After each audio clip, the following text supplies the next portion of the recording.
Bonjour, bienvenue sur ma chaîne Zaid Academy. Aujourd'hui, on va suivre un cours comment installer Notepad++ pour que je puisse créer par la suite une page web en HTML. Donc, tout d'abord,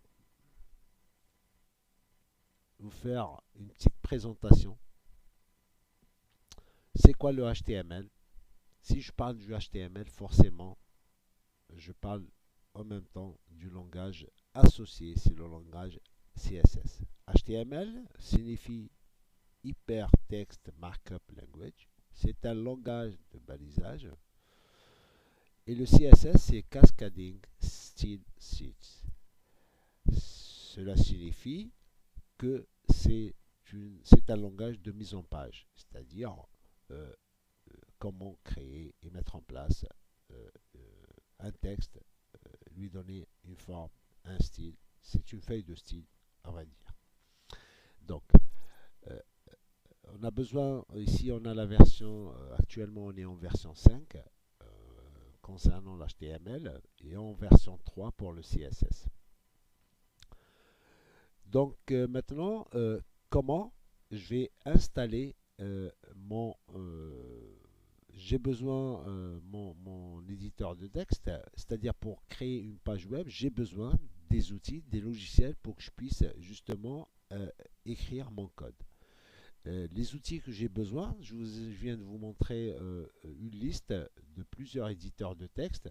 Sous un environnement Windows, on peut trouver Sublime Text, Notepad++, Bracket, etc. La même chose pour macOS et en même temps aussi pour Linux, on peut trouver les mêmes logiciels. Aujourd'hui, je vais vous montrer comment installer Notepad++. Donc, j'ouvre premièrement mon navigateur. Je vais taper Notepad++.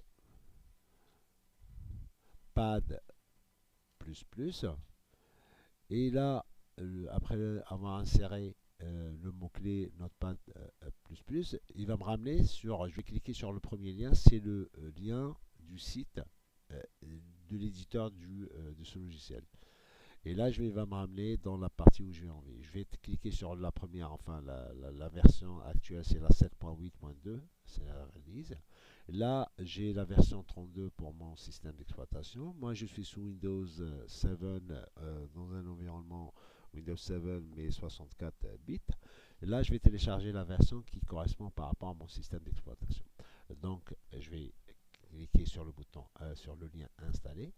Là, il va y aller le chercher, puis après, il commence à me le télécharger.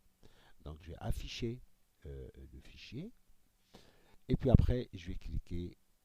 Là, il me l'a mis entre parenthèses 1, ça veut dire que j'avais déjà téléchargé auparavant. C'est vrai. Je vais rien de plus simple pour l'installation. Je suis les instructions. À chaque fois, je dis sur exécuter, OK. Et puis après, suivant. J'accepte le contrat, suivant, suivant, installer. Et comme vous le voyez que ça m'a pris quelques secondes pour télécharger et installer mon logiciel. Là, il faut juste cocher la case lancer Notepad juste après la fermeture de cette fenêtre, ou je peux y aller aussi le chercher en cliquant sur le bouton de démarrage de Windows de mon système d'exploitation.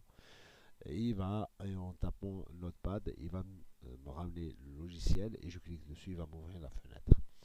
Là maintenant, donc par défaut, il m'ouvre un fichier help de Notepad pour m'expliquer justement le fonctionnement de ce logiciel. À ce moment-là, je viens de télécharger et installer Notepad++. Donc, dans cette séance-là, j'ai fait le point sur une petite introduction sur le langage HTML et CSS. Et puis après, quel est l'outil de travail pour que je puisse créer ma page HTML. Donc, c'est avec un éditeur de texte Notepad++. Je vous retrouve dans la séance suivante afin de vous expliquer en détail la structure du page HTML. Merci, à tout à l'heure.